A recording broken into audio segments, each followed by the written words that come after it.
వేదికని అలంకరించినటువంటి పెద్దలకి పుష్పమాలలని సమర్పించి దాసోహ సమర్పణం చేయవలసినదిగా శ్రీమాన్ సారంగపాణి గారిని ప్రార్థన చేస్తున్నాను. మా కేశవయ్యంగారు ఎలాగా మాకు సహకరిస్తున్నారు కాబట్టి ఈ విషయంలో కూడా వచ్చి సహకరించవలసినదిగా ప్రార్థన చేస్తున్నాను. చతురక్షరీ కాం అవస్థాం ప్రపద్యంతే జంతవో హంత మాదృశః పిబ నయన పురస్తే రంగధుర్యాభిధానం స్థితమిహ పరిఫుల్లత్పుండరీకం తటాకం శ్రియమపి విహరంతీం రాజహంసీమివాస్మిన్ ప్రతిఫలనమివాస్యాః పశ్య విశ్వంభరాంచ. శ్రీపరాశరభట్టార్యః శ్రీరంగేశపురోహితః శ్రీవత్సాంకసుతః శ్రీమాన్ శ్రేయసే మేస్తు భూయసే. వేదికపై వేంచేసి ఉండి మనలందరినీ అనుగ్రహించేటటువంటి శ్రీ శ్రీ శ్రీ త్రిదండి అహోబల రామానుజీయర్ స్వామి వారి సన్నిధానంలో సప్రశ్రేయంగా సవినయంగా ప్రణామాలను సమర్పించుకుంటూ వేదికపై ఆసీనులు ఉండేటటువంటి ఇద్దరు విద్వాంసులు, ఒకరు శ్రీమాన్ పండితరత్న కందాడ లక్ష్మీనారాయణాచార్య స్వామి వారు, వయస్సులో నాకంటే చిన్నైన, గుణంలో ఆత్మగుణంలో అయితేనేమి పాండిత్యంలో అయితేనేమి మిన్న వారి సన్నిధిలో, ఆ విధంగానే శ్రీమాన్ పరవస్తు వరదరాజన్ స్వామి వారు, వారి రూపమేవ ఏతన్ మహిమానం యాచష్టే అస్య మహిమానం యాచష్టే అన్నట్టుగా ఆ రూపమే మీకు వారి యొక్క వైలక్షణ్యాన్ని చెబుతుంది. ఉభయ వేదాంతాల్లో చక్కగా గురుకుల క్లిష్టిలో ఉంటారు. ఆ విధంగా పెద్దల యొక్క అనుగ్రహాన్ని పొందినటువంటి రెండు భాషల్లో కాదు 5 భాషలలోనూ, ఇటు తెలుగువారే, ఎవరో కాదు మన తెలుగువారే, తమిళంలో, ఇంగ్లీష్లో, హిందీలో, సంస్కృతంలో సరే చెప్పవలసిన పని లేదు. ఆ విధంగా 5 భాషల్లో కూడా అనర్గళంగా మాట్లాడగలిగినటువంటి వారు మన సభలో పాల్గొనడం అనేది మన అదృష్టం అని దాసుడు భావిస్తూ వారికి కూడా వారి సన్నిధిలో కూడా దండాన్ని సవినయంగా సమర్పించుకుంటూ ఈ కార్యక్రమాన్ని మనం అనుకున్నట్టుగా గ్రంథావిష్కరణతో ప్రారంభం చేద్దాం.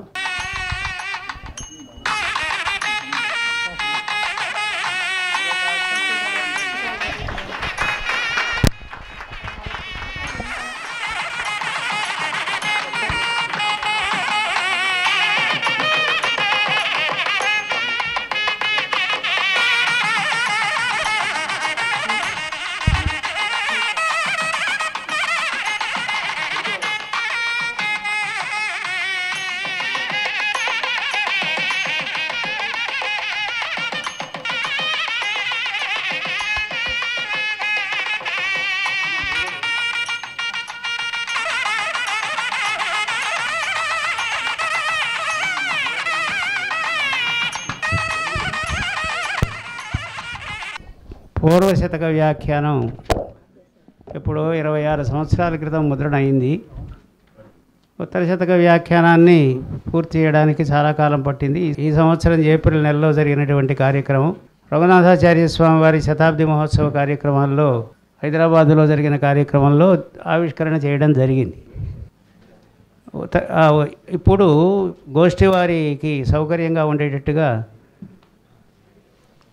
పూర్వశతక ఉత్తర శతకాల యొక్క మూలం అంటే శ్లోకాలు, ఆ శ్లోకాలకు ప్రతి శ్లోకానికి అవతారిక భావం, ఆ తర్వాత వెంకటాచార్య స్వామి వారి వ్యాఖ్యానం అని 1879 అప్పుడు ఎప్పుడో ప్రింట్ అయింది. ఇప్పటికి సుమారు దగ్గర 150 సంవత్సరాల కాలం అవుతోంది. ఇప్పుడు ఆ ప్రతులు ఏం దొరకడం లేదు, దొరికినా ఉపయోగించుకునే అవకాశాలు లేవు. ప్రింట్ చేస్తే బాగుంటుంది అని అనుకుని దాన్ని ఈ అల్ప వ్యవధిలో యథాశక్తి ప్రయత్నం చేయడం జరిగింది. ఇప్పుడు ఈ గ్రంథం పూర్వోత్తర శతకాలకు మూలంతో, తెలుగు తాత్పర్యాలతో సంస్కృతంలోని వెంకటాచార్య వ్యాఖ్యానంతో కలుపుకొని ఈ గ్రంథం ఇప్పుడు మన కందా వెంకటాచార్య స్వామి వారి తిరునక్షత్ర కార్యక్రమాల్లో తిరుదండి అహోబలి రామానుజీయర్ స్వామివారి శ్రీహస్తాల ద్వారా ఆవిష్కరణ అయింది. ఈ 3 గ్రంథాలు కూడా ముద్రించేటటువంటి అదృష్టాన్ని పేరిచర్ల కృష్ణమూర్తిరాజు గారు, లక్ష్మీ యతిరాజవల్లి దంపతులు వీరికి కలిగింది. రంగనాథ స్వామి వీరిని స్వీకరించాడు ఈ కైంకర్యానికి. భగవత్ కటాక్షం ఉంటే కానీ ఏదీ లభించదు, తాయారు కటాక్షం ఉంటే కానీ ఏదీ లభించదని నిన్నటి నుంచి మనం చెప్పుకుంటూనే ఉన్నాం. కాబట్టి ఆ దివ్య దంపతుల యొక్క కటాక్షం వారి ఇద్దరి మీద ప్రసరించింది. మరి వారి పెద్దలంతా కూడా అనుగ్రహించవలసిందిగా వారి ఉత్తరోత్తర లౌకికమైనటువంటి ఆధ్యాత్మికమైనటువంటి అభివృద్ధి కలిగేటట్టుగా అనుగ్రహించవలసిందని కోరుతూ, గ్రంథ ముద్రణ కైంకర్య సమర్పణ చేసేవారందరూ కూడా సద్గ్రంథాధ్యయన సంగోష్ఠి చాలు, మాకు ఇంకే పేరు అక్కర్లేదన్నట్లుగానే కైంకర్య సమర్పణ చేస్తున్నారు. అందుకే సద్గ్రంథాధ్యయన సంగోష్ఠి ఈ గ్రంథ ముద్రణ కైంకర్య పరులకి పెద్దల మంగళాశాసనాన్ని అందిస్తారు. అందులో ఈ పూట యతిరాజవల్లి గారు పెద్దల ద్వారా ఆ మంగళాశాసనాన్ని అందుకుంటారు.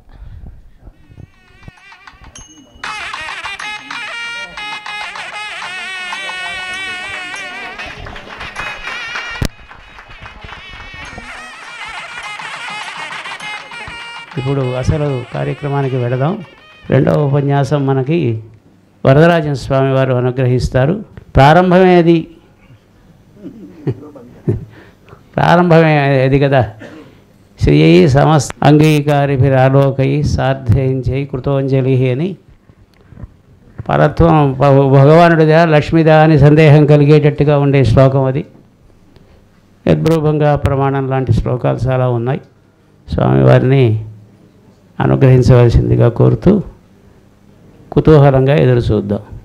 శ్రీపరాశర భట్టార్యః శ్రీరంగేశ పురోహితః శ్రీవత్సాంకసుత శ్రీమాన్ శ్రేయసే మేస్తు భూయసే శ్రియై సమస్తచిదచిద్విధానవ్యసనం హరేః అంగీకారిభిరాలోకైః సార్థయంత్యై కృతోంజలిః ఉల్లాసపల్లవితపాలిత సప్తలోకి నిర్వాహకోరకితనేమకటాక్షలీలాం శ్రీరంగహర్మ్యతలమంగళదీపరేఖాం శ్రీరంగరాజమహిషీం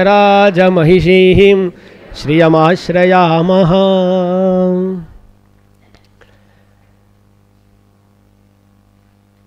హరికథలు చెప్పేటప్పుడు మధ్యలో సర్వత్ర గోవిందనామ సంకీర్తనం అని అంటారు.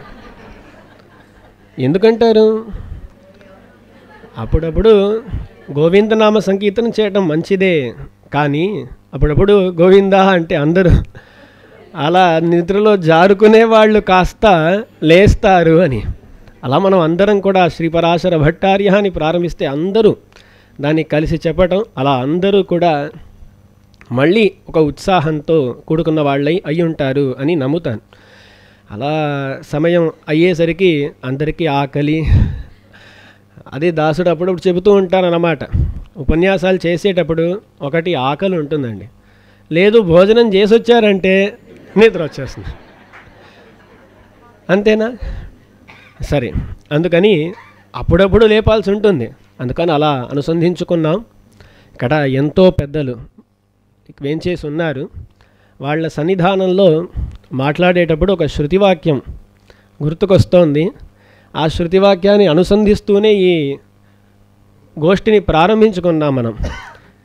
ఏకే చాస్మచ్ఛ్రేయాగుంసో బ్రాహ్మణాః తేషాం త్వయాసనేన ప్రశ్వసితవ్యం. అక్కడ ఏమంటోంది ఉపనిషత్ అంటే, ఏకే చాస్మచ్ఛ్రేయాగుంసో బ్రాహ్మణాః, అస్మత్ శ్రేయాంసః అంటే మనకన్నా పెద్దవాళ్ళు ఎక్కడైతే ఉన్నారో, ఏకే చాస్మచ్ఛ్రేయాగుంసో బ్రాహ్మణాః ఎవరైతే పెద్దవాళ్ళు ఉన్నారో, తేషాం త్వయాసనే న ప్రశ్వసితవ్యం వాళ్ళు ఒక ఆసనంలో పక్కన వేంచేసి ఉండగా న ప్రశ్వసితవ్యం ఊపిరి పీల్చడం కూడా జాగ్రత్తగా పీల్చుకోవాలంట. తేషాం త్వయాసనే న ప్రశ్వసితవ్యం, ఇలా విడదీసి ఒక వ్యాఖ్యానం చేశారు. అలా వ్యాఖ్యానం పెట్టుకున్నాం అనుకోండి, దాసుడు లాంటి వాళ్ళు మాట్లాడటానికి అసలు వీలుండదు. ఎక్కడ మాట్లాడటం, ఊపిరి పీల్చుకోవటం జాగ్రత్తగా చేయాలంటే. అందుకని ఒక వ్యాఖ్యాత ఏం చేశారంటే తేషాం త్వయాసనేన ప్రశ్వసితవ్యం, వాళ్ళు వేంచేసి ఉండగా మాట్లాడాలి అన్నారు. ఎందుకు అంటే పెద్దలు ఉండగా మనము చేసే తప్పులను సరిదిద్దుతారు. ఏమైనా లోటు ఉంటే దాన్ని సరిదిద్దుతారు. అప్పుడు ఎక్కడ మాట్లాడాలండి? వాళ్ళు ఉండే చోట మాట్లాడాలి. తేషాం త్వయాసనేన ప్రశ్వసితవ్యం అని ఇలా వ్యాఖ్యానం చేస్తారు. అది అనుసంధిస్తూ ఉండినప్పుడు ప్రారంభంలో దాసుడికి ఇదే గుర్తుకొచ్చింది అన్నమాట. అలా చెబుతూ వాళ్ళ సన్నిధానంలో ఇలా చెప్పటం అనేది దాసుని యొక్క భాగ్యము. ఇక్కడ పరమహంస పరివ్రాజకాచార్యులైన మన అహోబిలజీయ స్వామి వేంచేసి ఉన్నారు. వారి యొక్క పాదార విందములకు దాసుని యొక్క ప్రణతిని సమర్పిస్తూ జ్ఞానవృద్ధులు, వయోవృద్ధులు శ్రీయువే ఈయుణ్ణి సింగరాచార్య స్వామి వేంచేసి ఉన్నారు. పెద్ద పండితులు, వారితో దాసునికి పరిచయం క్రిందటి సంవత్సరమే ఏర్పడింది. అప్పటి నుంచి స్వామి దాసుని మీద కృపా వృష్టి దాన్ని చేస్తున్నారు అనే చెప్పాలి. అటువంటి స్వామివారికి మిగతా పెద్దలు ఎంతోమంది ఇక్కడ వేంచేసి ఉన్నారు. వాళ్ళందరికీ కూడా దాసుని యొక్క ప్రణతిని సమర్పిస్తూ ఈ ఉపన్యాసాన్ని ప్రారంభిస్తాను. దాసునికి ఇవ్వబడిన ఆ శీర్షిక ఏంటి అంటే పరతత్వ నిరూపిక. ఎవరు? మన లక్ష్మీదేవి శ్రీరంగనాయకి. ఆమె పరతత్వ నిరూపిక అంటే దీన్ని ఎలా అర్థం చేసుకోవచ్చు? ఇక్కడ రెండు. ఒకటి, పరతత్వము అనే మాటకు అర్థం ఏంటి అని మనం చూడాలండి. పరతత్వము, పరత్వము ఈ రెండు కూడా వేరుపడిన విషయాలు. పరతత్వము అంటే భగవంతుడు పరతత్వము, పరమైన తత్వము. ఆ భగవంతునికి ఉండేటువంటి స్వభావం ఎటువంటిది అంటే పరత్వము. ఇప్పుడు ఇక్కడ మనకు ఇవ్వబడిన ఆ శీర్షిక ఏంటి అంటే పరతత్వ నిరూపిక అనేది. ఆ పరతత్వాన్ని నిరూపించేటువంటి ఒక వ్యక్తి ఎవరు అంటే లక్ష్మీదేవి. దీన్ని కొంచెం కష్టపడి అర్థం చేసుకోవాలి. ఎందుకు అంటే ఎన్నో శాస్త్రార్థాలు ఉన్నాయన్నమాట. ఇక్కడ మన పెద్దలు ఎన్నో గ్రంథాల్లో లక్ష్మీదేవిని భగవంతునికి స్వరూప నిరూపక ధర్మము అని అంటూ ఉంటారు. అదేంటి స్వరూప నిరూపక ధర్మం అంటే ఏంటి? దాని తర్వాత ఒకటి ఉంది, నిరూపిత స్వరూప విశేషణములు అని కూడా అంటారు. ఈ రెండిటి గురించి తెలుసుకున్నాం అనుకోండి, అయిపోయింది. ఇప్పుడు స్వరూప నిరూపక ధర్మం అంటే ఏంటి? ప్రతి వస్తువుకు కూడా ధర్మాలు ఉంటాయి. ధర్మాలంటే గుణములు, స్వభావాలు ఉంటాయి అన్నమాట. దాంట్లో కొన్ని స్వరూప నిరూపక ధర్మములు అంటారు. ఒక ఉదాహరణ చెబుతాను. ఇప్పుడు ఒక కుండ, బిందె ఉందనుకోండి, దానికి స్వరూప నిరూపక ధర్మం ఏంటి ఆలోచిస్తే, బిందె అంటే స్వర్ణముతో చేయొచ్చు, రజతముతో చేయొచ్చు, కాంస్యముతో చేయొచ్చు. ఈ మధ్యకాలంలో స్టీల్ వచ్చింది, దాని తర్వాత ప్లాస్టిక్ బిందెలు వచ్చేసాయి. కానీ అన్నిటినీ కూడా మనం ఏమంటున్నాం? బిందె అంటున్నాం. అప్పుడు వీటిలో సమాన ఆకారం ఏమిటి అని ఆలోచిస్తే పృథుబుధ్నోధరత్వం, పృథుబుధ్నోధరత్వం అని అంటారు. కింద పొట్టలావుగా ఉండాలి, పైన మూతి భాగం వచ్చేసరికి చిన్నగా ఉంటుందన్నమాట. అది బిందెకు ఉండేటువంటి ఆకారము.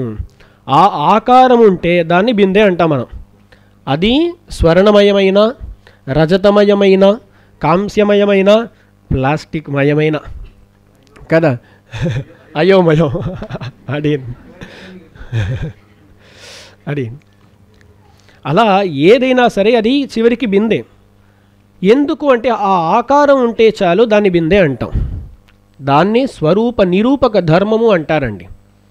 ఇప్పుడు ఆ స్వరూప నిరూపక ధర్మం ఏంటి అంటే పృథుబుధ్నోధరత్వం అనేది. దాని తరువాత దానికి ఎన్నో విశేషణాలు, చిన్న బిందె ఉండొచ్చు, పెద్ద బిందె అయి ఉండొచ్చు, స్వర్ణమయం అయి ఉండొచ్చు, రజతమయం అయి ఉండొచ్చు. ఇవన్నీ కూడా నిరూపిత స్వరూప విశేషణములు అని అంటారు. అలాగే ఇంకొక ఉదాహరణ చెప్పాలంటే, ఈ శాస్త్రాలకు వెళ్ళారనుకోండి, మళ్ళీ కొన్ని వస్తూ ఉంటాయి. ఘటము అంటారు, ఆవు అంటారు, పర్వతం అంటారు, ధూమం అంటారు. ఇవన్నీ వస్తూ ఉంటాయి అన్నమాట.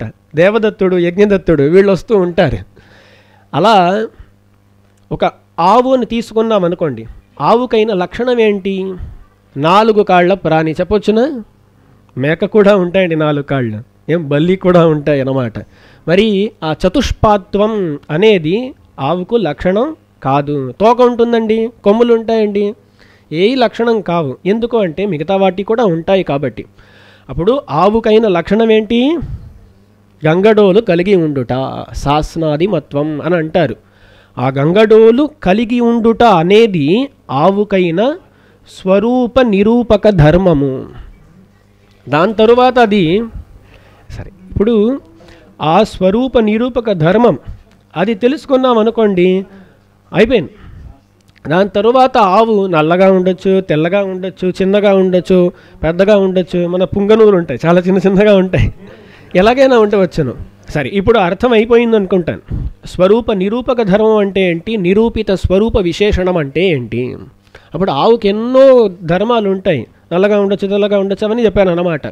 ఇలాగే భగవంతుడు జగత్కారణ వస్తువు పరతత్వము అంటే ఏమిటి అని తెలుసుకోవటానికి ఒకే జవాబు. ఎవరండి అది అంటే లక్ష్మీపతి. లక్ష్మీపతి అంటే ఆ లక్ష్మీపతిత్వము భగవంతునికి ఉండేటువంటి స్వరూప నిరూపక ధర్మము అంటారు. ఇక్కడ వేదాంతార్థాలను మనం అనుసంధించుకోవాలి. మన కురత్తాళ్వాన్ సుందరబాహుస్తవల్లో అంటారు, సద్బ్రహ్మాత్మపదైస్త్రయీ శిరసియో నారాయణోక్త్యా తథా వ్యాఖ్యాతో గతి సామ్యలబ్ధ విభవానన్యత్వబోధోజ్వలైః నిస్తుల్యాధికమద్వితీయమమృతం తం పుండరీకే క్షణం ప్రారూఢశ్రియమాశ్రయే వనగిరేః కుంజోదితం సుందరం. మన కురతాళ్వాన్ల యొక్క శ్రీసూక్తుల్లోనూ, పరాశర భట్టల వారి శ్రీసూక్తుల్లోనూ వేదాంతార్థాలు అన్నీ ఉన్నాయండి, చెప్పుకుంటూ పోవచ్చు అన్నమాట. అక్కడ అంటారు చాలా అందంగా, సద్బ్రహ్మాత్మపదైస్త్రయీ శిరసియో నారాయణోక్త్యా తథా గతి సామ్యలబ్ధ విభవానన్యత్వ బోధోజ్వలైః. బ్రహ్మసూత్రంలో గతి సామాన్యాత్ అనే ఒక సూత్రం ఉంది. అర్థం ఏంటి అంటే, ఉపనిషద్ వాక్యాలన్నిటినీ తీసుకున్నారంటే ఎన్నో చోట్ల జగత్కారణ వస్తువు ప్రతిపాదితమై ఉంటుంది. ప్రతి చోట జగత్కారణ వస్తువు దాని గురించి చెబుతూ ఉంటుందన్నమాట. ఒక్కో చోట ఒక్కో మాట ఉంటుందండి. ఒక చోట చూస్తే సదేవ సౌమ్యేదమగ్రాసీత్, బ్రహ్మవా ఇదమగ్రాసీత్, ఆత్మావా ఇదమగ్రాసీత్, ఏకోహవై నారాయణాసీత్ అని జగత్కారణ ప్రకరణములే ఇవన్నీ కూడా. కానీ ఒక్కో చోట ఒక్కో మాట ఉంటుంది. ఇప్పుడు ఈ వాక్యాలన్నీ కూడా ఒకే విషయాన్ని చెబుతున్నాయి అని గతి సామాన్యాత్ అనే సూత్రం ద్వారా తెలుస్తుందన్నమాట. జగత్కారణం ఒకటే, ఆ జగత్కారణమును ఈ వేదాంత వాక్యాలు పలు విధములుగా చెబుతున్నాయి.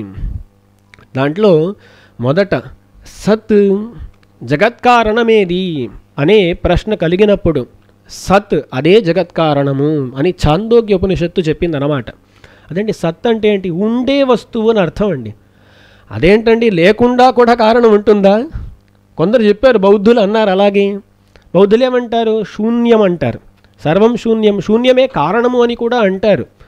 వాళ్ళ వాదాలు వింటూ ఉంటే అవి కూడా బాగానే ఉంటాయి అన్నమాట. కొన్నిసార్లు బాగా ఉన్నాయి స్వామి అని అనిపిస్తుంది అన్నమాట. వాళ్ళు ఏమంటారు, ఇప్పుడు ఒక వస్త్రం ఉందనుకోండి, వస్త్రాలు ఏర్పడటానికి కారణం ఏంటి? దారాలు ఉంటాయి, దారాల్లో నుంచి వస్త్రం కదా, అలాగే ఇక్కడ వస్త్రం ఏర్పడేది. ఇప్పుడు వాళ్ళు ఏమంటారు, దారం ఉండేటప్పుడు వస్త్రం ఉందా? లేదండి. వస్త్రం ఉన్నప్పుడు ఆ దారం ఉందా? లేదండి. అప్పుడు దారం కారణమా, దారం లేకుండా ఉండటం కారణమా? వస్త్రం ఉండేటప్పుడు దారం లేదు కాబట్టి దారం లేకుండా ఉండటం కారణం అన్నారు వాళ్ళు. అప్పుడు లేనిది కారణము. అప్పుడు వస్త్రములకు తంతువు అంటారు సంస్కృతంలో. తంతవ కారణమా, తంతు అభావ కారణమా అంటే తంతు అభావ కారణం అన్నారు వాళ్ళు. అలా వాళ్ళు నిర్వహిస్తూ పోతారన్నమాట. అందుకని జగత్కారణ వస్తువు ఏదండి అంటే లేనిది కారణం అన్నారు.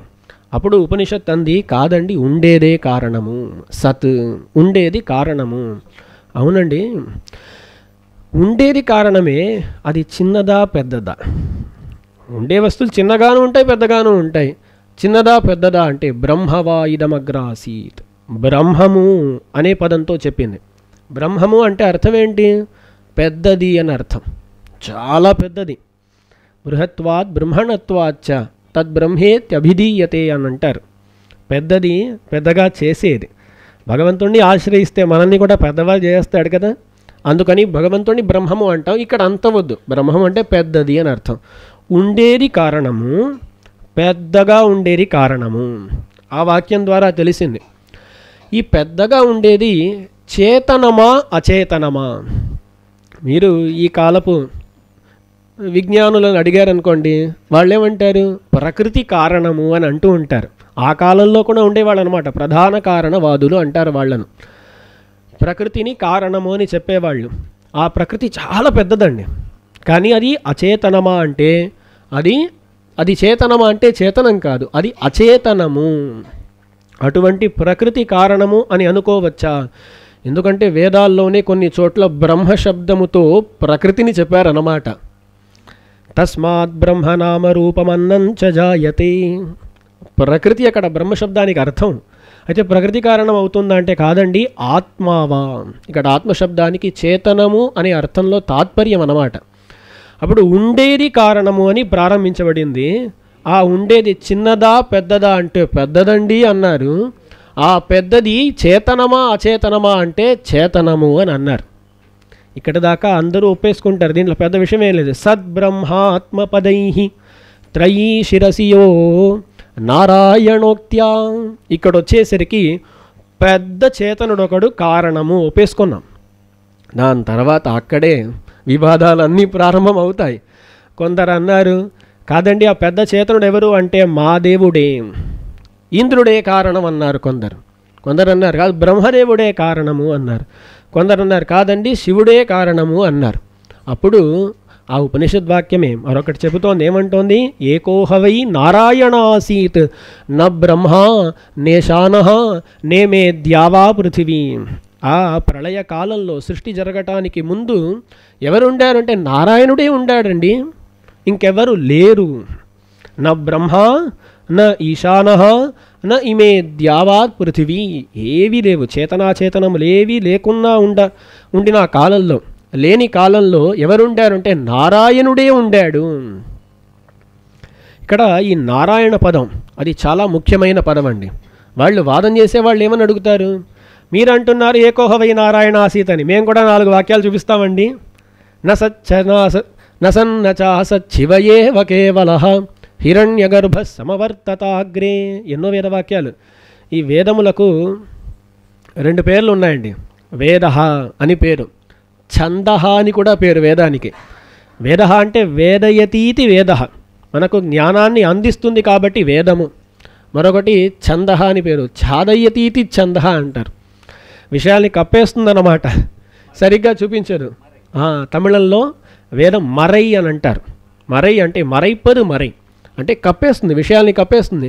అదేంటండి, కొందరికి వేదయతి, కొందరికి తెలియజేస్తుంది, అదే కొందరికి అయితే కప్పేస్తుంది. మన కురేష మిశ్రులు శ్రీవైకుంఠ స్థవంలో అంటారు, ఎవరికైతే భగవంతుని మీద భక్తి ఉన్నదో, ఏత్వద్ అని ఒక శ్లోకం అన్నమాట.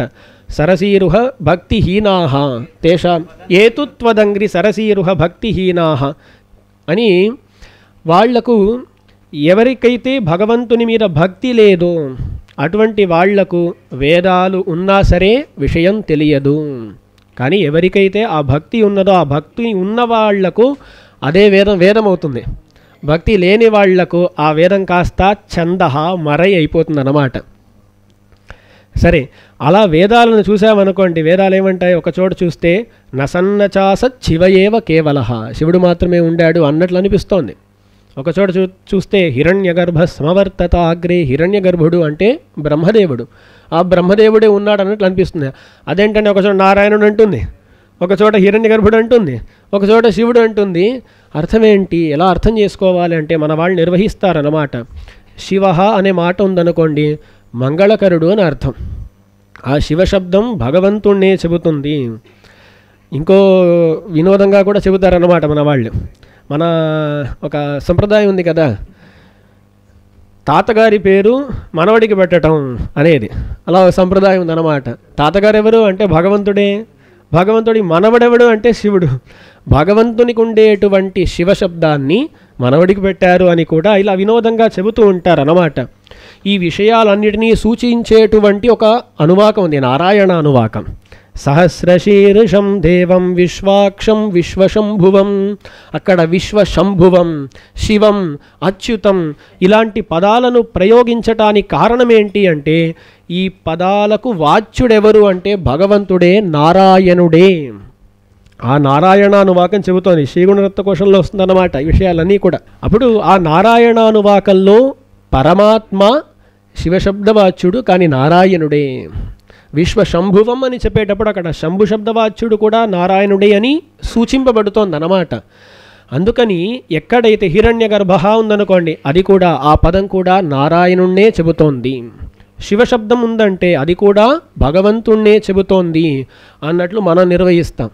ఇప్పుడు కొందరు ఏం చేస్తున్నారంటే వాళ్ళు అంటారు, కాదండి మీరు నిర్వహించేటట్లు మేము నిర్వహిస్తాం, నారాయణ అనే పదము మా వాళ్ళనే చెబుతోంది అని వాళ్ళు నిర్వహించడానికి ప్రయత్నిస్తారు. కానీ అక్కడ వ్యాకరణం వాళ్లకు అసలు అవకాశం ఇవ్వదు. వ్యాకరణంలో కొన్ని సూత్రాలు, రషాభ్యాం నోణ సమాన పదే పూర్వపదాత్ సంజ్ఞాయాం అగహ, ఇన్ని సూత్రాలు ఏంటంటే ఇప్పుడు నారాయణ కాలక్షేపాల్లో వింటూ ఉంటాం. నారాయణ అనే పదాన్ని విడదీస్తే ఏమొస్తాయి అక్కడ? నార అయన, అవునా? తత్పురుష సమాసం, బహువ్రీహి సమాసం అవన్నీ ఉన్నాయి. కానీ విడదీస్తే నార అయన. అక్కడే ఉందండి, తవర్గంలో ఉండేటువంటి నకారం ఉంది, అవునా? కానీ నారాయణ అని చెప్పేటప్పుడు అక్కడ ఆ నకారం కాస్త నా టవర్గంలో ఉండేటువంటి నకారముగా మారిపోతుంది. అలా మారేటప్పుడు ఒక కారణం ఉంటేనే మారగలుగుతుంది. ఎప్పుడు అంటే పూర్వపదాత్ సంజ్ఞాయాం అగహ అన్నారు. ఒకరికి పేరుగా ఉంటేనే ఆ నకారం కాస్త నకారంగా మారుతుంది. ఈ నారాయణ అనేది ఒకరికి మాత్రమే పేరుగా ఉండవచ్చును. లోకంలో ఎవరిని అడిగినా చెబుతారండి, నారాయణుడు ఎవడు అంటే విష్ణుమూర్తియే నారాయణుడు అందరూ చెబుతారన్నమాట. ప్రసిద్ధి ప్రాచుర్యం ఇక్కడ ఉండటం చేత ఈ నారాయణ పదాన్ని తీసుకువెళ్ళి ఇంకో దేవతకు ఇవ్వలేము అని వ్యాకరణం మనకు అక్కడ సహకరిస్తోందన్నమాట. అందుకని నారాయణుడెవరు అంటే భగవంతుడే. శివ అంటే మన నారాయణుడు చెప్పవచ్చును, కానీ నారాయణుడు అంటే బ్రహ్మదేవుడే అండి, కాదు శివుడే అండి అని చెప్పడానికి వీలు లేదు. వ్యాకరణం దానికి అవకాశం కల్పించలేదన్నమాట. కానీ ఈ వ్యాకరణంలో ఒక చిన్న లోటు ఉంటుంది. వాళ్ళు తమకు నచ్చినట్లుగా దాన్ని నిర్వహిస్తూ పోతారండి. ఏమనంటే దాంట్లో కొన్ని ఉన్నాయన్నమాట. ఏమంటారు అంటే యోగ విభాగ అని అంటారు, సూత్రాన్ని విడదీసి ఇలా అర్థం చేసుకుందామండి అని ఒకటి అంటారు. లేకపోతే ఇది బహుళం అని అంటారు, బహుళం ఛందసి అన్నట్లు కొన్ని నియమాలు ఉంటాయి. ఆ నియమాలన్నిటినీ ఉపయోగించుకొని వాళ్ళు ఏం చేస్తారంటే తమకు నచ్చినట్లుగా నిర్వహించుకుంటూ ఉంటారు. చూస్తాం కదా మనం కూడా, ప్రతి దాంట్లో లూప్ హోల్స్ అంటారు. ఆ లూప్ హోల్స్ని వాడుకునే వాళ్ళు ఉంటారు అన్నమాట, చట్టాల్లోనూ ఉంటారు కదా. అలాగే ఈ వ్యాకరణ సూత్రాలకు కూడా తమకు నచ్చినట్లుగా నిర్వహించుకునే వాళ్ళు కొందరు ఉన్నారు. వాళ్ళను ఖండించటం కోసమే ఎన్నో గ్రంథాలు వచ్చాయండి. మనం నకారం అయితే ఏంటండి, నకారం అయితే ఏంటండి, ఈ కాలంలో ఎవరు పట్టించుకోవట్లేదు అన్నమాట. ఉచ్చారణలో ఎవ్వరికీ అసలు దృష్టి లేదు. మీరు చూసారంటే జనార్దనుడు అంటారు, జనార్దనుడు అండి, అక్కడ దకారం ధకారం కాదు. కానీ అలాగే చెప్పుకుంటూ పోతున్నారు అన్నమాట. శాఖాహారం అంటారు, న్యూస్ పేపర్లోనూ కూడా శాఖాహారం అని చేస్తున్నారండి, రాస్తున్నారు, అవునా? అది శాఖాహారం కాదు, శాకాహారం, నిదానమే ప్రధానం. అలా ఇలాంటివి ఎన్నో వచ్చేసాయి అన్నమాట. అసలు ఎవరికి కూడా దాని మీద దృష్టి లేదు. కానీ ఒక నకారం నకారంగా మారితే దాంట్లో ఇన్ని అర్థాలు ఉన్నాయండి. దాన్ని నిర్వహించటం కోసమని ఎన్నో గ్రంథాలు రాశారు. నత్వతత్వ విభూషణం, నత్వతత్వ చంద్రిక, ఎన్నో గ్రంథాలు. నకారం ఇప్పుడే వస్తుంది, ఇక్కడే వస్తుంది నిరూపించడం కోసం. అందుకని ఆ నారాయణ పదం ఏదైతే ఉందో అది చాలండి మనకు. నారాయణ పదం అక్కర్లేదు, అక్కడ ఉండేటువంటి నకారం చాలు మనకు వైష్ణవ సంప్రదాయాన్ని నిలబెట్టడం కోసం. కానీ ఏమైనా ఈ వ్యాకరణంలో ఇన్ని లోట్లు ఉండటం చేత వాళ్ళు ఏం చేస్తారు, తమకు నచ్చినట్లుగా నిర్వహించుకుంటూ పోతారా. అప్పుడు సత్తు అంటే మాదేవుడే, బ్రహ్మ అంటే మాదేవుడే, ఆత్మ అంటే మాదేవుడే, చివరికి నారాయణుడు అన్న మాదేవుడే అన్నప్పుడు అప్పుడే పురుష సూక్తం వచ్చింది. పురుష సూక్తం చెప్పింది. జగత్కారణం ఎవరు అంటే హ్రీశ్చతే లక్ష్మీశ్చ పత్న్యౌ చెప్పింది అన్నమాట. జగత్కారణం ఎవరండి? లక్ష్మీపతి అన్నాం. ఇప్పుడు ఎవరు? అవునండి లక్ష్మీపతి మావాడే అంటే అయితే నారాయణుడే, అంతే కదా. మిగతా శబ్దాలన్నిటినీ కూడా తమకు నచ్చినట్లుగా నిర్వహించుకోవచ్చు. కానీ లక్ష్మీపతి అంటే అది భగవంతుడు మాత్రమే కదా. దాన్ని వాళ్ళు వేరే దారిలో తీసుకువెళ్ళలేదు, అక్కడ చూశారు. కానీ ఇవన్నీ అప్పుడు లక్ష్మీపతి అని చెబితే ఆ లక్ష్మీ ఎవరు? అక్కడ హ్రీశ్చతే లక్ష్మీశ్చ పత్న్యౌ అని ఇద్దరు ఎవరు? లక్ష్మీదేవి, భూదేవి. ఇద్దరూ కూడా ఎవరికి పత్నులు అంటే చిన్న పిల్లలు కూడా చెప్పేస్తారండి. ఎవరైనా చెప్పేస్తారు. ఏమంటారు? విష్ణుమూర్తికే అండి శ్రీదేవి భూదేవి అని చెప్పేస్తారు అన్నమాట. అలా జగత్కారణ వస్తువు ఏది అని అడిగితే ఎక్కడ ఆగుతుంది అంటే లక్ష్మీపతి అని చెప్పేశామంటే అక్కడ వేదాంతములకు నిర్ణయం ఏర్పడుతుంది.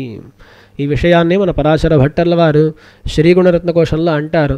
వేదాంతాః తత్వచింతాం మురభిదురసి యత్పాద చిహ్నైస్తరంతి. వేదాంతములు తత్వచింత, తత్వ విచారం చేస్తూ వచ్చాయంట. అలా ఎవరండి పరతత్వము అని చూస్తూ వస్తూ ఉండగా అలా ఎక్కడ చూడలేదు, వక్షస్థలాన్ని చూస్తూ వస్తున్నాయంట. ఏ వక్షస్థలంలో అయితే లక్ష్మీదేవి యొక్క పాద చిహ్నములు ఉన్నాయో అతన్ని చూసి ఇతనే జగత్కారణము, అంతే, అక్కడ విచారం సమాప్తి అయిపోయింది. అప్పుడు ఇలాగే చూసుకోవాలన్నమాట. ఇప్పుడు వేదాంతాః తత్వచింతాం మురభిద్ ఉరసి, మురభిత్ మురారి మన భగవంతుడు, అతని యొక్క ఉరసి వక్షస్థలంలో యత్ పాద చిహ్నై, ఏ లక్ష్మీదేవి యొక్క పాద చిహ్నముల చేత వేదాంత చింతనమును తరంతి సమాప్తి చేస్తున్నాయో. వేదాంత విచారం అనేది పెద్ద సముద్రం లాంటిది. ఆ సముద్ర తరణం ఎప్పుడు సాధ్యమవుతుంది అంటే ఎప్పుడైతే ఆ భగవంతుని యొక్క వక్షస్థలంలో లక్ష్మీదేవిని చూస్తామో అప్పుడు ఆ వేదాంత విచారం అనేది, తత్వ విచారం అనేది పూర్తవుతుంది. ఈ విషయాన్ని ఎన్నో కథల ద్వారా కూడా మనం తెలుసుకోవచ్చు అన్నమాట. ఒక కథ దాసునికి స్మృతిపథం ఆరోహతి అంటారు, అలా గుర్తుకొస్తోందన్నమాట. ఎక్కడ అంటే మన భాగవతంలో మార్కండేయుడు ఎన్నో ఏళ్ళు తపస్సు చేస్తే భగవంతుడు ప్రసన్నమై దర్శనమిచ్చాడు. అయ్యా ఏం కావాలి నీకు అని అడిగాడు. మార్కండేయుడు అన్నాడు, స్వామివారి దర్శనమే చాలు, ఇంకేం కావాలండి అని అన్నారు. కానీ ఇంకేమైనా కోరుకోవాలని చెప్పేసరికి అప్పుడు మార్కండేయుడు మీ మాయను చూడాలండి, మీ మాయను తెలుసుకోవాలని ఆశగా ఉంది, కోరికగా ఉంది అని చెప్పగా అప్పుడు భగవంతుడు సరే అని చెప్పి వదిలేశాడు అన్నమాట. వారు తమ కార్యాలు చేస్తూ ఉండగా అలా ప్రళయకాలం వచ్చేసింది అన్నమాట. వారు చూస్తూ ఉండగా ప్రళయం వచ్చేసింది, పెద్దగా గాలి వీస్తోంది. అలా గాలి వస్తూ ఉండగా మబ్బులు వచ్చాయి, పెద్ద వాన పడుతోంది. అలా చూస్తూ ఉండగా సముద్రం చాలా పెరిగిపోయింది. ప్రళయకాలం, ఇంకెవ్వరు లేరు, అందరూ నశించిపోయారు, మార్కండేయుడు మాత్రం ఉన్నారన్నమాట. అలా చూస్తూ ఉంటే మొత్తం ప్రళయారణవం ఉన్నది. అక్కడ ఏం చేయాలో అర్థం కాక ఎన్నో ఏళ్ల తరబడి వారు తిరుగుతూ ఉండగా చివరికి దూరంలో ఒక వటవృక్షం కనబడిందంట. ఒక వటవృక్షం, ఏదో ఒక పదార్థం కనబడింది కదా అని దాని పక్కకు వెళ్తే ఆ వటవృక్షంలో ఒక చిన్న ఆకు, ఆ చిన్న ఆకులో ఒక చిన్న పసిపాప మన భగవంతుడు ఉన్నాడనమాట. కరారవిందేన పదారవిందం ముఖారవిందే వినివేశయంతం వటస్య పత్రస్య పుటేశయానం బాలం ముకుందం మనసా స్మరామి. ఈ వటదలశాయి గురించి మన పరాశర భట్టర్ల వారి అనుభవం, అది చెప్పకుండా ఎలా ఉండగలమండి. వటదలమధిశయ్య రంగధామన్ శయితైవార్ణవతర్ణకః పదాబ్జం అధిముఖముదరే జగంతి మాతుం నిదధిత వైష్ణవ భోగ్య లిప్సయావా. వటదలం మీద భగవంతుడు శయనించున్నాడనమాట. సరే అండి, ఎప్పుడు కూడా చిన్నపిల్లలు ఏం చేస్తూ ఉంటారు, తమ కాళ్ళలో ఉండేటువంటి బొటనవేలు తీసుకొని తమ నోట్లో పెట్టుకుంటారు. అలాగే భగవంతుడు కూడా అక్కడ దర్శనమిస్తున్నాడు అనమాట. మన పరాశర భట్టల వారు చూస్తారు, అది ఎలా ఉంది అక్కడ వర్ణిస్తారు. వటదలం అధిశయ్య రంగధామన్ శైతైవార్ణవ తరణకః. పూర్వశతకంలో కూడా ఉత్తర శతకంలో కూడా ఇక్కడ తరణకోర్ణవస్య అన్నారు, అక్కడ అర్ణవ తరణకః అన్నారు అన్నమాట. ఆ సముద్రము యొక్క పసిపాప సముద్రం మీద ఉన్నాడు కాబట్టి ఆ సముద్రం యొక్క ఒక చిన్న పిల్లవాడేమో అని చెప్పేట్లుగా భగవంతుడు ఉన్నాడు. ఎందుకంటే సముద్రానికి ఉండేటువంటి ఎన్నో గుణాలు భగవంతుడికి ఉంటాయి. రంగులో నుంచి ప్రారంభించి ఎన్నో గాంభీర్యం మొదలగు స్వభావాలు ఉన్నాయి కాబట్టి తరణకోరునవస్య అని అంటారు. సరే, అలా భగవంతుడు అక్కడ ఏం చేసి ఉన్నాడు? భగవంతుడు ఎందుకు పెట్టుకున్నాడు అక్కడ అంటారు, శైతైవారణవ తరణకఃపదాబ్జం అధిముఖముదరే జగంతి మాతుం. ఇక్కడ జగంతి మాతుం, జగంతి పాతుం అని 2 రకాల పాఠాలు ఉన్నట్లుగా చెబుతారన్నమాట. భగవంతుడు వామనావతారం చేసినప్పుడు అదే వామనావతారం చివరికి త్రివిక్రముడు అయ్యాడు. 3 లోకాలను కాదు 7 లోకాలను అన్నిటినీ కొలిచాడు భగవంతుడు. అప్పుడు ఏమైంది అంటే భగవంతుడు వాటిని కొలిచాడు, అది ఆ వృత్తాంతం దాంతో అయిపోయింది. ఇప్పుడు ఇక్కడ వటదాల షాయి అయ్యి భగవంతుడు ఏం చేశాడు? లోకాలన్నిటినీ కూడా తన పొట్టలో పెట్టుకున్నాడు అన్నమాట. పొట్టలో పెట్టుకున్న తర్వాత భగవంతుడికి సందేహం వచ్చిందంట. ఏ సందేహం అంటే అన్ని లోకాలను తీసుకొచ్చేసామా అని సందేహం కొన్నిసార్లు అవుతూ ఉంటుంది అన్నమాట. ఒక చోటు నుంచి మరొక చోటికి మనం వెళ్తూ ఉంటాం, ట్రాన్స్ఫర్ అయ్యి వెళ్తున్నాం అనుకోండి, ప్రతి దాన్ని తీసుకొచ్చామా? ఇప్పుడు నుంచి శ్రీరంగం నుంచి మీరు బయలుదేరేటప్పుడు ఫోన్ ఛార్జర్ తీసుకొచ్చేసామా లేదా, చెప్పులు ఉన్నాయి, ఎన్నో రకరకాల పదార్థాలు వదిలేసామో అనే సందేహం ఉంటుంది కదా. అలాగే భగవంతుడు అన్నిటినీ కాపాడటం కోసం నీ పొట్టలో పెట్టుకున్నాడు. సందేహం వచ్చేసింది, అన్నిటినీ తీసుకొచ్చామా? సరే, ఇప్పుడు ఏం చేయాలంటే కొలవాలన్నమాట, అన్నీ వచ్చేసాయా అని. అప్పుడు భగవంతుడి గుర్తొచ్చింది, ఆ రోజు మనం ఏం చేశాము, ఈ కాళ్ళతో ఈ లోకాలన్నిటినీ కొలిచాం కదా, ఇప్పుడు ఏం చేద్దాం, అదే కొలత ఇప్పుడు కూడా ఉందా, ఆ కొలత ఇప్పటిదాకా ఉందా అని చూద్దామని భగవంతుడు ఏం చేస్తున్నాడంటే తన బొటన వేలు తీసుకొని నోట్లో పెట్టుకున్నాడంట, లోపల ఉండేటువంటి లోకాలను కొలవాలి అని.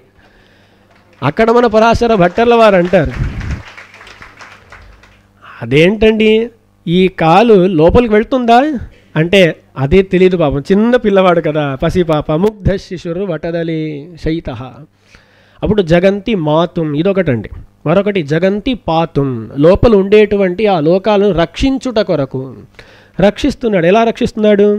లోపలున్నారు ఎవరు, వాళ్ళకు ఆహారం ఉందా లేదా తెలియదు, భగవంతుడు చూశాడు. మన వేదాలు అంటున్నాయి, విష్ణోః పదే పరమే మధ్వ ఉత్సహ, భగవంతుని యొక్క పాదార విందాల్లో నుంచి మధు ప్రవాహం ఏర్పడుతుందంట.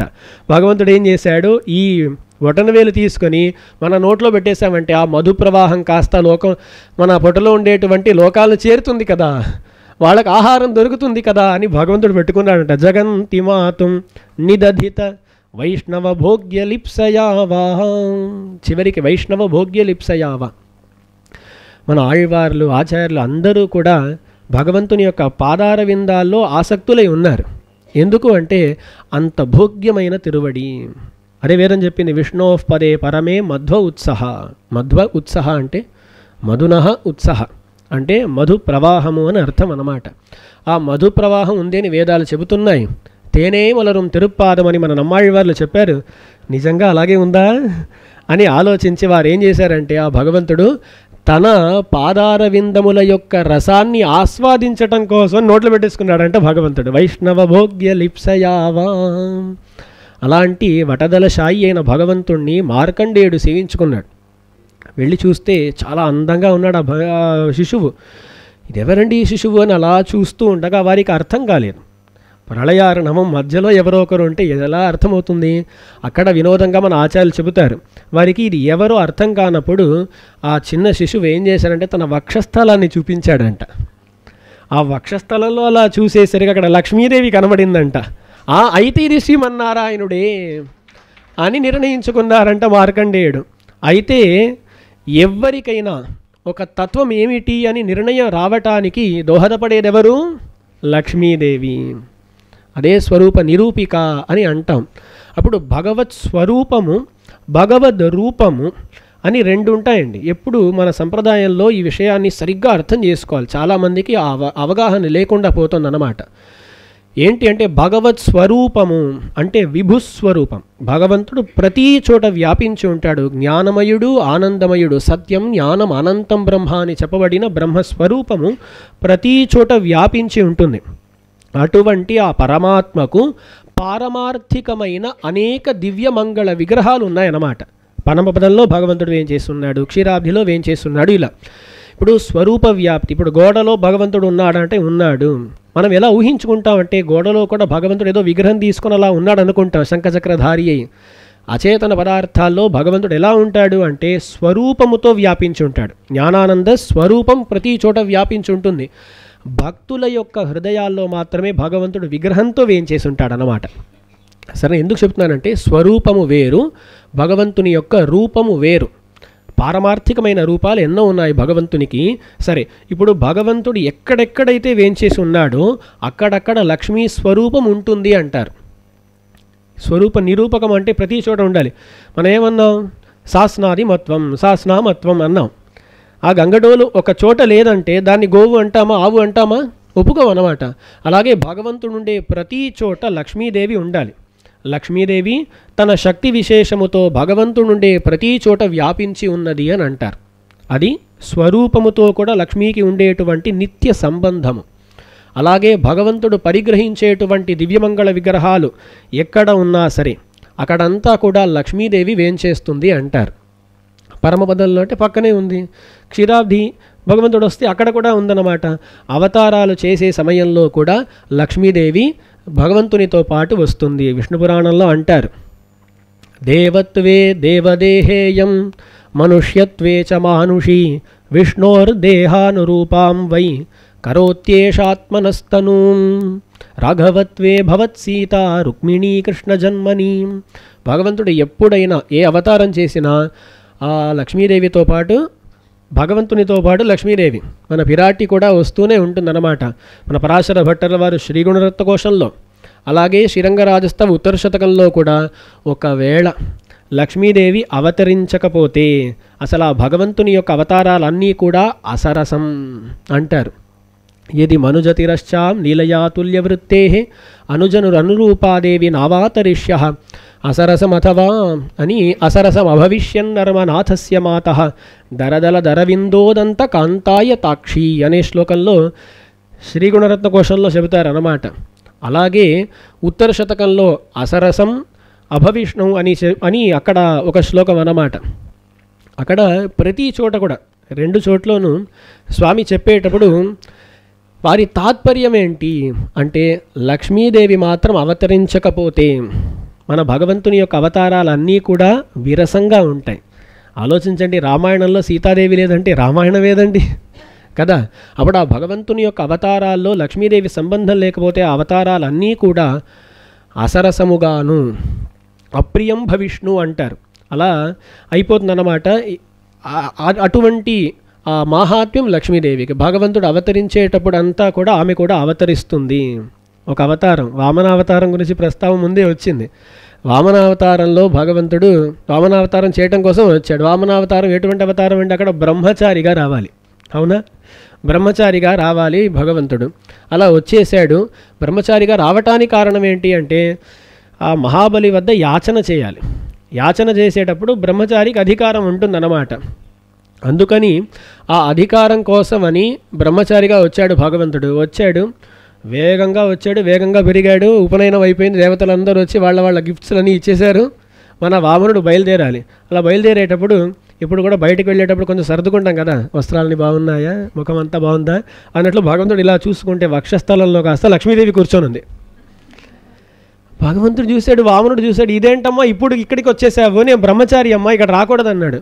అప్పుడు అది అగలగిల్లేన్, మిమ్మల్ని విడిచిపెట్టి నేను ఎలా ఉండగలను స్వామి, మీరు ఏం చేసినా నేను మీతో పాటే ఉంటాను అని లక్ష్మీదేవి చెప్పిందంట. అప్పుడు చూశాడు భగవంతుడు ఏం చేయటం. ఇప్పుడు రెండు ఇబ్బందులు ఉన్నాయి. ఈ లక్ష్మీదేవి చూపు మహాబలి పైన పడినా, మహాబలి చూపు లక్ష్మీదేవి పైన పడినా ఇబ్బందే.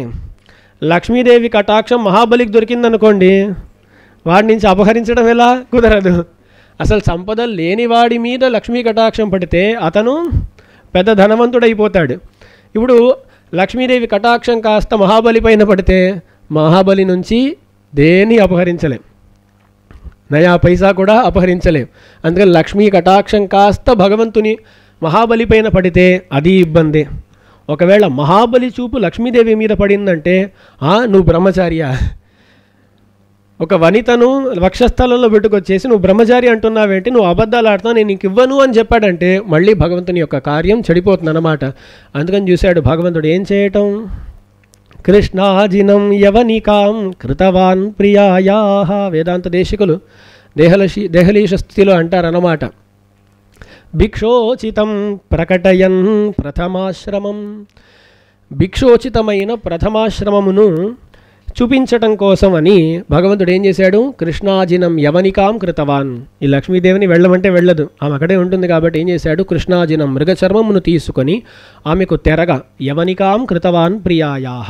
ఎందుకు చెప్తున్నానంటే భగవంతుని యొక్క దివ్యమంగళ విగ్రహములకు కూడా నిరూపిక ఎవరు అంటే లక్ష్మీదేవియే. అలాగే భగవంతుని యొక్క అవతారాలను చూసాము, దాని తరువాత అర్చావతారాలన్నా భగవంతుడు ఏం చేస్తే అలా వచ్చేస్తోందన్నమాట. మన శ్రీరంగ నాయకి అమ్మవారు వారి కటాక్షంలోనే ఈ కార్యక్రమం జరుగుతోంది. ఖచ్చితంగా అక్కడి నుంచి నేరుగా చూసిందంటే ఇక్కడ చూసేటట్లుగానే ఉందన్నమాట. ఆ వారి కటాక్షంలో ఈ కార్యక్రమం జరుగుతోంది. ఆ లక్ష్మీదేవి ఇక్కడ ఎందుకు వచ్చింది? చాలా అందమైన శ్లోకం అండి. జనన భవన ప్రీత్య దుగ్ధార్ణవం బహుమన్యసే జనని దయిత ప్రేమ్నా పుష్ణాసి తత్పరమం పదం ఉదధి పరమవ్యోమ్నోర్విస్మృత్య మాదృశరక్షణ క్షమమితి ధియా భూయః శ్రీరంగదామని మోదసే. పుట్టింటిని విడిచిపెట్టిందంట. జనన భవన ప్రీత్యా దుగ్ధార్ణవం బహుమన్యసే. అందరికీ కూడా పుట్టింటి పైన ఒక ప్రేమ ఉంటుందన్నమాట, అవునా? వనితలందరికీ కూడా ఉంటుంది. కానీ ఆ ప్రేమ ఒక పక్కన ఉన్నా సరే జనన భవన ప్రీత్యా దుగ్ధార్ణవం బహుమన్యసే. సింధు కన్య, క్షీరసాగర కన్యక. అందుకని క్షీరసాగరం పైన ఒక ప్రేమ ఉంది, బహుమానం ఉంది ఉన్నా. దాని తరువాత వచ్చిన ప్రదేశం ఏంటి? పరమపదం అంట. జనన భవన ప్రీత్యా దుగ్ధార్ణవం బహుమన్యసే జనని దయిత ప్రేమ్న పుష్ణాసి తత్ పరమం పదం. పరమపదాన్ని పోషించేటట్లుగా లక్ష్మీదేవి ఉంది. కానీ పుట్టింటి మీద ఆసక్తి ఉన్నా, వచ్చి చేరిన ఇంటి మీద ఆసక్తి ఉన్నా సరే ఉదధి పరమవ్యోమ్నోర్ విస్మృత్యా ఆ క్షీరాబ్ధిని పరమపదాన్ని కూడా విస్మరించి మాదృశ రక్షణ క్షమం, దాసుడి లాంటి వాళ్లను రక్షించటానికి వీలైన చోటు ఇదే. మాదృశ రక్షణ క్షమమితి ధియా. ఇటువంటి ఆలోచనతో భూయః శ్రీరంగధామని మోదసే. శ్రీరంగధామంలో లక్ష్మీదేవి చాలా ఆనందంతో ఉందంట. చాలా ఆనందంతో ఉంది. ఎందుకు అంటే ఇక్కడ వస్తే మనలాంటి వాళ్ళందరినీ కాపాడవచ్చును. క్షీరాబ్ధిలో కూర్చుంటే మనం క్షీరాబ్ధికి వెళ్ళలేము, పరమపదంలో ఉంటే ఎవరు వెళ్ళలేరు. ఇక్కడ వస్తేనే మనలాంటి వాళ్లను కటాక్షించవచ్చును. కటాక్షించి మనందరినీ కూడా తరింపజేయవచ్చును అని ఈ చోట మన లక్ష్మీదేవి శ్రీ రంగనాయకి అయి చాలా సంతోషంగా ఉందంట. ఇక్కడ ఆమె చేసే పని ఏంటి అనే విషయాన్ని పరాశర భట్టర్లు వారు మొదటి శ్లోకంలోనే అన్నారు. శ్రియై సమస్త చిదచిద్ విధాన వ్యసనం హరే అంగీకారిభిరాలోకై సార్థయంత్యై కృతోంజలి. ఈ శ్లోకానికి 2 రకాల నిర్వాహాలు ఉన్నాయండి. ఒకటి సాధారణంగా అందరూ చెప్పేదేంటి? సార్థయంత్యై కృతోంజలి. ఆమె భగవంతుడు చేసే పనులను సార్థకం చేస్తోంది. సమస్త చిదచిద్ విధాన వ్యసనం. భగవంతుడు పాపం కష్టపడి లోకాలన్నిటినీ కూడా సృష్టిస్తున్నాడంట. కష్టపడి సృష్టిస్తున్నాడా? సంకల్ప మాత్రంతో సృష్టిస్తాడు. కానీ మన భట్టర్ లాంటి వాళ్లకు భగవంతుని మీద అతీత ప్రేమ. భగవంతుడు చిన్న పని చేసినా అయ్యో ఇంత పని చేశాడండి అని అనిపిస్తుంది అన్నమాట. అందుకని వ్యసనం. అలా భగవంతుడు కష్టపడి లోకాలన్నిటినీ సృష్టించాడు. ఆ సృష్టిని సార్థకం చేస్తోందంట లక్ష్మీదేవి. ఎలా అంటే తన చూపులతో. అంటే భగవంతుడు ఎందుకని సృష్టిస్తున్నాడంటే ఆ లక్ష్మీదేవి అలా చూసి శభాష్ అని చెప్పాలన్నమాట. దానికోసమనే భగవంతుడు చేస్తున్నాడు. శ్రియై సమస్త చిదచిద్ విధాన వ్యసనం హరే అంగీకారిభిరాలోకై సార్థయంత్యై. అప్పుడు భగవంతుణ్ణి సృష్టించమని ప్రచోదన చేసింది ఎవరు అంటే లక్ష్మీదేవి. సృష్టి చేసిన వెంటనే ఆ లక్ష్మీదేవి సభాష్ అని కటాక్షాలను భగవంతుని మీద పడేస్తే అప్పుడు భగవంతుడు మనం చేసిన పని ఇప్పుడు సఫలమే అండి అని అనుకుంటాడు. ఇది సాధారణ ఒక అర్థం చెబుతారు. అలా కాకుండా మరొక అర్థాన్ని కాంచీ స్వామి ప్రతివాది భయంకర మండగరాచార్య స్వామి తమ వ్యాఖ్యానంలో చూపిస్తారండి. ఎలా అంటే ఇక్కడ చెప్పబడేది ఎవరు అంటే రంగనాయకి అమ్మవారు. భగవంతుడు ఈ లోకాన్ని సృష్టించాడు. సృష్టించటానికి ఫలం ఏంటి? దేన్ని ఆశించి భగవంతుడు సృష్టించాడు అంటే అంటారు ఒక జీవాత్మను పొందాలి. మనం సృష్టించి జీవాత్మలను ఎలాగైనా మన వైపు తీసుకురావాలి అనే ఆలోచనతోనే భగవంతుడు సృష్టించాడు అంటారు. లోకవత్తు లీలా కైవల్యం అని బ్రహ్మసూత్రాల్లో ఉన్నా సరే దానికి అందమైన నిర్వాహాన్ని తత్వత్రయ గ్రంథంలో మనవాళ మహాములు చూపిస్తారన్నమాట. భగవంతుని యొక్క ఉద్దేశం ఏంటి అంటే సృష్టికి ఫలము జీవుల యొక్క రక్షణ. భగవంతుడు సృష్టి చేశాడు కానీ ఎంతమంది ఉద్ధరింపబడ్డారు? ఎవరు లేరు. వాళ్ళ పని వాళ్ళు చూసుకుంటూ ఉన్నారన్నమాట. అప్పుడు ఆ భగవంతుడు ఆలోచిస్తున్నాడు, మనం సృష్టి చేశామే, అసలు ఇది సఫలం అయ్యేటట్లు లేదు కదా అని ఆలోచించేటప్పుడు మన రంగనాయకి అమ్మవారు శ్రీరంగానికి వచ్చేసి తమ కటాక్షాలతో మనలాంటి వాళ్ళు ఎంతో మందిని తరింపజేసిందంట. అప్పుడు తన కటాక్షాల ద్వారా భగవంతుని యొక్క ఆ పనిని సఫలం చేస్తుందంటే కటాక్షాలు ఎవరికి? మనకు కటాక్షాలు, మన మీద కటాక్షాలు, మనకు చాలా కృపా కటాక్షం చేసి మనందరినీ కూడా ఉద్ధరింపజేసి భగవంతుని యొక్క ఆ వ్యసనాన్ని, ఆ కష్టాన్ని సార్థయంత్యయి అని సఫలం చేస్తోంది లక్ష్మీదేవి అని అంటారు. మన భట్టర్ల వారి హృదయం చూశారంటే ఎంత అగాధమైన హృదయం, గంభీర హృదయం. ఎన్ని వ్యాఖ్యానాలు చేయొచ్చు, ఎన్ని నిర్వాహాలు చేయొచ్చు. అలా వారు రచించారు. వేదాంతస్తత్వచింతా మురభిదురసి యత్పాద చిహ్నై స్తరంతి. ఇలా లక్ష్మీదేవి ఇక్కడ అర్చావతారంగా భగవంతుడు వేంచేసి ఉన్న సందర్భంలో కూడా ఆమె కూడా అర్చారూప ధారిణి అయి ఇక్కడ వేంచేస్తోంది. అయితే భగవంతుడు ఉండే చోటంతా కూడా లక్ష్మీదేవి పక్కనే ఉంటుంది. భగవంతుడు సృష్టి చేసే సమయంలో పక్కనే ఉంటుంది. అపాంగా యద్భ్రూభంగా ప్రమాణం స్థిరచర రచన తారతమ్యే మురారేహే అని ఆ లక్ష్మీదేవి యొక్క కటాక్షములను చూస్తూ భగవంతుడు సృష్టి చేస్తాడు. ప్రతి సందర్భంలోనూ లక్ష్మీదేవి పక్కనుంది. ఈ స్వరూప నిరూపక ధర్మత్వం అనే విషయాన్ని చూపించే ఒక శ్లోకం ఉందండి. ఆ శ్లోకార్థం చెప్పేసి దాసుని యొక్క ఉపన్యాసాన్ని సమాప్తి చేస్తాను. ఎంత సమయం ఏందో గమనించలేదు. సరే. స్వరూపం స్వాతంత్ర్యం భగవత ఇదం చంద్రవదనే త్వదాశ్లేషోత్కర్షాత్ భవతి ఖలు నిష్కర్ష సమయే త్వమాసీర్మాతశ్రీః కమితురిదమిత్థం త్వవిభవః తదంతర్భావాత్ త్వాం న పృథగభిధత్తే శృతిరపి. భగవంతుడు సర్వస్వతంత్రుడు. భగవంతునికి ఉండేటువంటి గుణాల్లో ఒకటేంటి అంటే స్వాతంత్ర్యం. ఆ స్వాతంత్ర్యం గుణం కాదు, స్వరూపం అంటారు భట్టర్ల వారు. ఒక నిర్వాహం అది. స్వరూపం స్వాతంత్ర్యం. మన స్వరూపం ఏంటండి? నేరుగా పారతంత్ర్యం. స్వాతంత్ర్యం భగవంతునికి, మనకుండేటువంటి స్వరూపం పారతంత్ర్యము అనేది. శేషత్వం కూడా స్వరూపమే కాదని చెప్పట్లేదు. ఇక్కడ స్వాతంత్ర్యానికి ప్రతికోటిగా ఉండేటువంటిది పారతంత్ర్యము అనేది. భగవంతుడు కొన్నిసార్లు పరతంత్రుడై వస్తాడండి. కానీ అలా పరతంత్రుడిగా రావటం కూడా భగవంతుని యొక్క స్వాతంత్ర్య కార్యము. మనం అందరం ఏమనుకుంటాం? మేము స్వతంత్రం అండి. అది ఈ కాలంలో ఈ మాట చాలా ఎక్కువైపోయింది. ఆంగ్లంలో అంటారు ఐ యామ్ ఇండిపెండెంట్ పర్సన్ అంటారు. ఎవరండి ఇండిపెండెంట్గా ఉండగలుగుతారు? స్వతంత్రులమా మనము? అందరం కూడా ఎవరిపైనో ఆధారపడియే ఉంటాం, సందేహం లేదు. వదిలేయండి, ఇంకెవ్వరిపైన ఆధారపడకపోయినా సరే ఆ భగవంతుడు మనలో ఉంటూ మన సత్తా స్థితి ప్రవృత్తులను తన స్వాధీనంగా పెట్టుకోకపోతే మనం ఉంటామేంటి? అప్పుడు ఏంటంటే మనం స్వతంత్రంగా ఉండటం ఏంటి? అసలు సంభవమే కాదది. కానీ అందరూ అంటున్నారు కదా, ఐఎమ్ ఇండిపెండెంట్ పర్సన్ అంటారు అందరూ. ఎవరు కాదు. అప్పుడు మనం స్వాతంత్ర్యంతో ఉన్నామని అనుకున్నా, మనం అలా అనుకోవటానికి కూడా కారణం ఏంటి అంటే ఆ భగవంతునికి పరతంత్రులుగా ఉన్నాం కాబట్టి. భగవంతుడు మనలో ఉండి సరే అయితే మనకు ఉండేటువంటి స్వాతంత్ర్యం ఉంది అనుకుంటున్నాం మనం. అటువంటి స్వాతంత్ర్యానికి కూడా కారణం ఏంటి అంటే భగవంతుని యొక్క పారతంత్ర్యమే. ఆలోచన కూడా కారణం పారతంత్ర్యమే. కానీ ఆ భగవంతుడు కొన్నిసార్లు పరతంత్రుడుగా వస్తున్నాడు అన్నమాట. ఆశ్రిత పరతంత్రుడు. యశోదమ్మ కడితే అలా ఉంటున్నాడు అన్నమాట. పరతంత్రుడై నిల్చున్నాడు భగవంతుడు.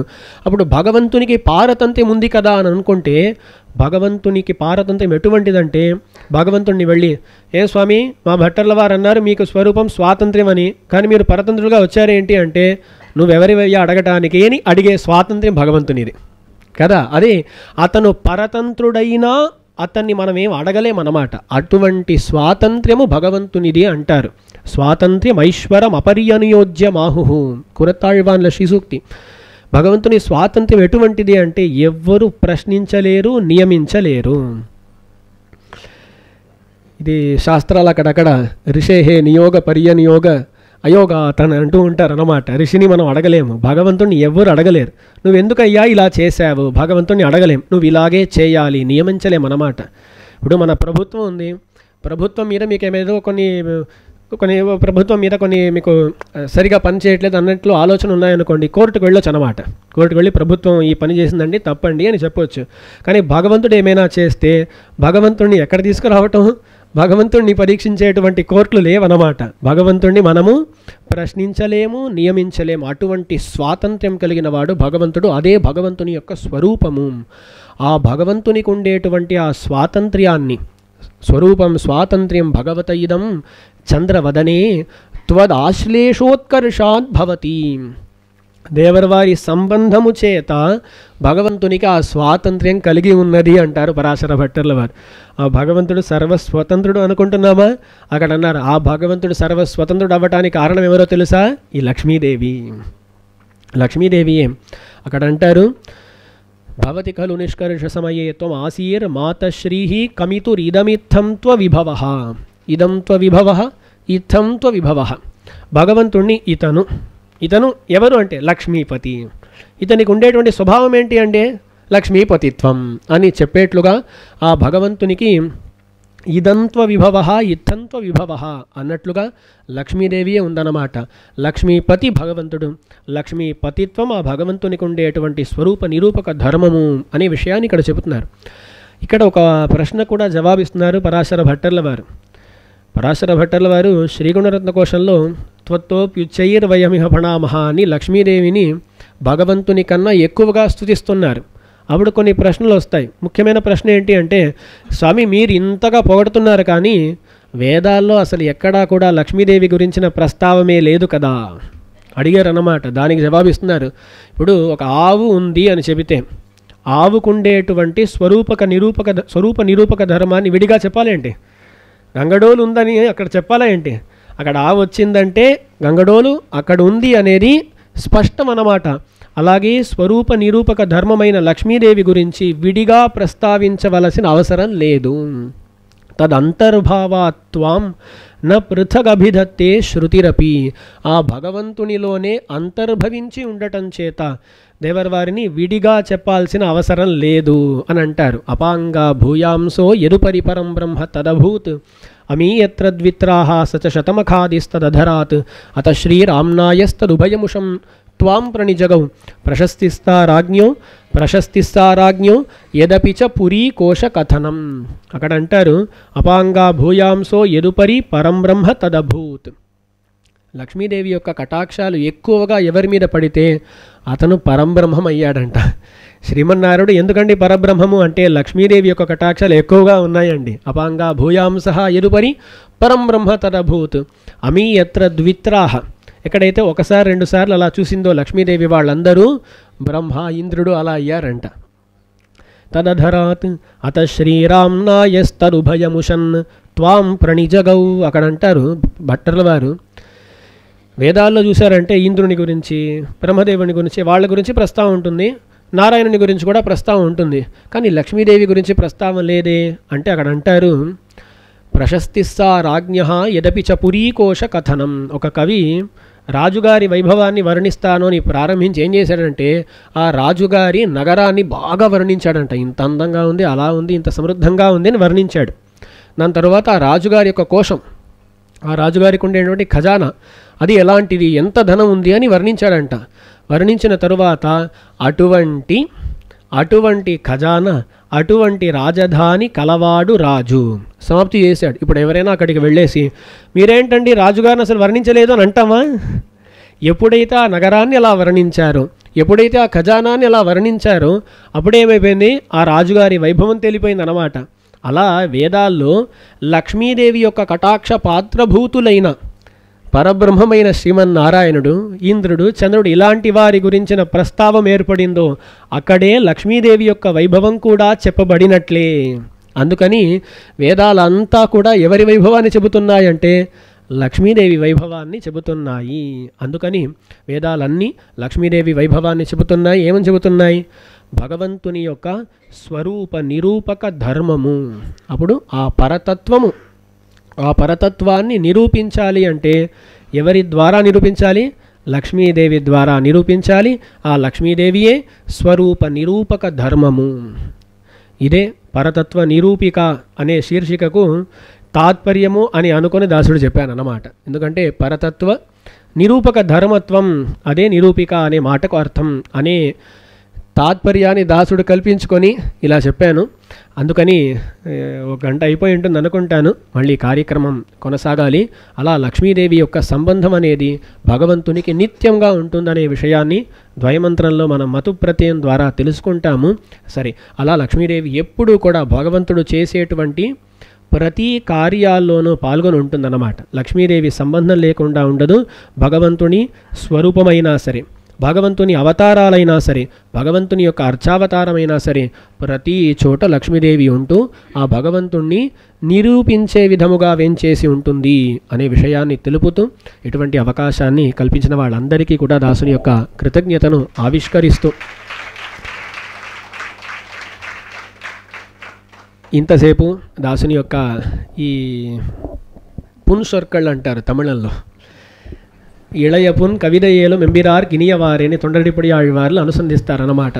అలా దాసుని యొక్క మాటలను కూడా చాలా నీచంగా, ఈ భాష కూడా అంతగా రాదు, విషయాలు ఎలా ఉన్నాయో తెలీదు, అటువంటి దాసుని యొక్క మాటలను కూడా ఇక్కడ విన్న పెద్దవారందరికీ కూడా దాసుని యొక్క కృతజ్ఞతను అలాగే అపరాధ క్షామనాన్ని కూడా అలా ప్రార్థిస్తూ, కృతజ్ఞతను వెల్లడిస్తూ అపరాధ క్షామనం ప్రార్థిస్తూ దాసుడు ఈ ఉపన్యాసాన్ని పూర్తి చేసుకుంటాను. శ్రీమతే రమ్యజామాతృ మునీంద్రాయ మహాత్మనే శ్రీరంగవాసినే భూయాత్ నిత్యశ్రీర్నిత్యమంగళం. ఒక మాట మాత్రం చెప్పుకోవాలండి. మీరు శ్రీరంగరాజస్తవం, శ్రీగుణరత్నకోశం వీటిని అనుసంధించడం అనేది ఏ దివ్యదేశాల్లోనూ లేదు. ఒక్క దివ్యదేశం అంటే శ్రీరంగంలో మాత్రమే శ్రీరంగరాజస్తవ అనుసంధానం, శ్రీగుణరత్నకోశ అనుసంధానం అనేది ఉంది. అది కూడా పరాశర భట్టల వారి తిరునక్షత్ర రోజు కొంచెం అవుతుందన్నమాట. అది కాకుండా మన అధ్యయనోత్సవ సందర్భంలో రోజు శ్రీరంగరాజస్తవం అవుతుంది. ఒకరోజు మాత్రం 7వ తిరునాళ్ అంటే 7వ రోజు రాపత్తులో ఆ రోజు మాత్రం శ్రీగుణరత్నకోశ అనుసంధానం అవుతుంది. పరాంకుశ నాయకిగా నమ్మాళ్ళవార్లు వేంచేసినప్పుడు. అందుకని మిగతా దివ్యదేశాలకు వెళ్ళారంటే ఎవరికీ శ్రీరంగరాజస్తవం రాదు, అనుసంధానం లేదు. కాబట్టి ఇక్కడ కూడా కొందరు అధ్యాపక స్వాములు అలాంటి గోష్ఠిలో ఉండేవాళ్లకు మాత్రమే శ్రీరంగరాజస్తవం కంఠస్థంగా వస్తుందన్నమాట. అలాంటప్పుడు మీరందరూ కూడా శ్రీరంగరాజస్తవాన్ని కంఠస్థంగా చెబుతూ ఉన్నప్పుడు 90వ శ్లోకం అన్నా సరే చెప్పేవాళ్ళు ఉన్నారు ఇక్కడ. వపుర్మందారస్య ప్రథమ కుసుమోల్లాస సమయ అంటే చెప్పేవాళ్ళు ఉన్నారు ఇక్కడ. అది చూస్తూ ఉంటే దాసునికి చాలా ఆనందం అండి. దాసుడికి పరాశర భట్టలన్నా శ్రీరంగరాజస్తవం అన్నా చాలా ఇష్టం. అటువంటి శ్రీరంగరాజస్తవాన్ని మీరందరూ కూడా కంఠస్థంగా పెట్టుకొని అలా చెబుతున్నారనేది చాలా ఆశ్చర్యాన్ని కలగజేస్తోంది. ఇక్కడ ఎవరికీ తెలియదు. అదే స్వామివారితో దాసు చెప్తూ ఉంటాను, ఇలా ఇక్కడ వాళ్ళు కూడా చెప్పారండి, ఇలా చెప్తున్నారని. అలాంటి పెద్ద కైంకర్యాన్ని చేస్తున్నవారు మన జానకమ్మ గారు, వారు కూడా తమ ఈ కైంకర్యాన్ని కొనసాగిస్తూ సత్సంప్రదాయ నిష్ఠతో అలాగే ఎప్పుడూ ఉండవలసిందిగా ఇక్కడ మన ఆచార్యుల వద్ద వారు అలా ఉండేటట్లుగా సరిగా నిర్వహించేటట్లుగా ఆచార్యుల వారి శ్రీపాదారవిందాల్లో దాసుని యొక్క విజ్ఞప్తిని చేస్తూ దాసుడు ఉపన్యాసాన్ని పూర్తి చేసుకుంటాను. అళ్వారు మిరమానారు జీయరు తిరువడి హళే శరణం.